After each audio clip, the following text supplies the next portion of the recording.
My name is Oliver Beer, and I'm an artist, and I'm from England.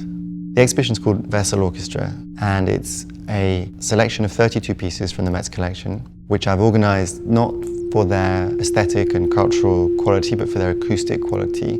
Every empty space, whether it be a room or a vessel or a wine glass or a seashell, has got a note at which it resonates, and you can hear those notes just by listening. I chose objects that sing only the notes that we recognise as harmony now, so that's the black and white notes of the piano.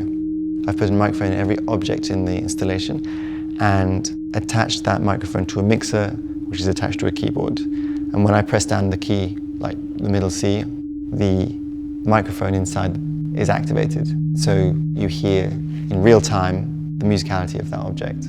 The museum is like a vast, multi-chambered instrument just waiting to be played. A 2,000-year-old cooking pot sitting alongside a Miró vase or a Sottsass and singing as valid a harmony as them is what this installation is really about. Every object brings with it its own history of survival. Those individual stories weave a kind of new narrative together, and quite an unlikely one. It's kind of levelling of the aesthetic and cultural playing field. And so I've written a composition which runs on a loop in kind of play-at-piano mode throughout the exhibition, and on Friday nights musicians and composers will come and play in a live context. I really wanted the performances to be as diverse and interesting as the vessels themselves.